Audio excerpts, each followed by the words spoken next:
Hi, I'm Connie Jo Holmes. I'm the founder of Be You to Be Full Hypnosis and Coaching, and my mission is in my company name. I teach individuals self-acceptance, so the Be You, and then when someone accepts themselves, it's so much easier to love themselves, and with self-acceptance and self-love, it's just natural to live a very fulfilled life. So Be You to Be Full. And so today's video, I am actually going to talk to you about the thoughts in our mind. So do you know that the thoughts in our mind actually are generated from questions that we ask?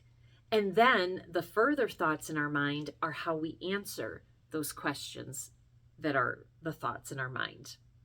And so if you are listening to this video, and if you are in any way, shape, or form feeling unworthy, not enough, stuck, unmotivated, whatever else, I guarantee you are having junky thoughts in your head that start with a junky question that results in a junky answer, and then that results in a junky period of time in your life right now. So how do you change this? It's very natural. If we want a better answer, we have to ask a better question. Okay? And so let me give a couple of examples for this. So the first example is going to be rather benign, and then the next one's going to be a little bit more assertive. So the first one is, how many times have you been driving down the highway and your lane all of a sudden gets a little slow, but you see this one's a little bit faster. So you merge over here and then you're in this lane and all of a sudden it's slow. And then you might sit there and say, why does this always happen to me? Why do I always pick the slow lane? Why do I always have to get held up? What is wrong with me? That's a pretty typical question in a scenario that might be, flowing in questions and thoughts in our mind. So you could very well sit there and, answer that question with, this always happens to me. I have such bad luck. This always happens to me. At the grocery store, I always grab the cart with the wobbly wheel as well. I always make poor choices. That boyfriend I just had was the worst decision I've made in a long time. So you can see right there how that very poor question resulted in all those poor, totally unproductive answers. But then also, what are those answers and those questions, so these thoughts, what are they doing to your attitude and your emotions and the feelings that you're carrying?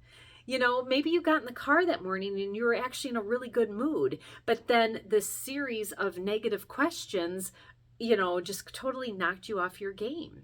And then those answers, sure enough, do they make you feel worthy? Do they make you feel enough? No, they actually, further bury you. So why are we asking ourselves junky questions?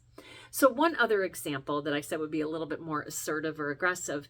How many times have we had this situation or something rather similar where you have a friend of yours and, you just reach out to them in whatever manner, and they're kind of short and a little bit snippy with you.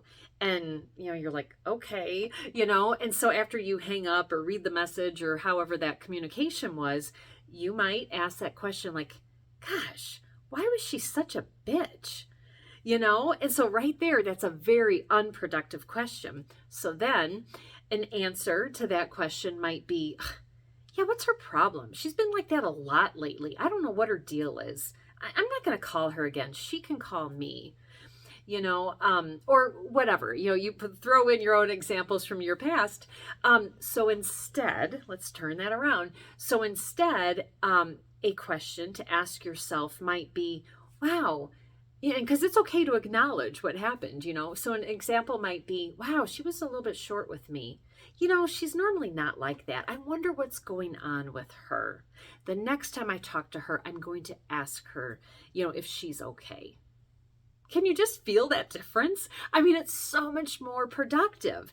That first example, you're putting yourself in the victim, woe is me, I'm mad at you, kind of thing, versus giving the benefit of the doubt and coming at it with a very productive question.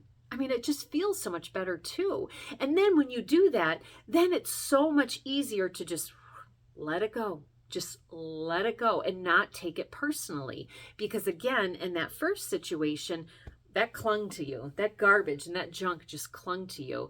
And then you're going to carry that with you for the rest of the day or even a few days. So, in closing, I just really want to encourage you to, where are you at right now? Are you, feeling pretty good with things? Because if you are probably asking yourself really good questions and then getting really good answers. And those are the thoughts in your head. So keep it up. But if you are in a spot in your life that things aren't quite flowing how you want to, and you're feeling just a little bit off and, just at a junky spot in your life, really take stock in it. And I guarantee you, it is because the thoughts in your head are generated from negative, unproductive questions that produce negative, unproductive answers. So, all right, give it a try, and I guarantee you it's going to work like magic for you. And when it does, please come back to this video and let me know how it's going. All right, thank you so much. Take care. Bye.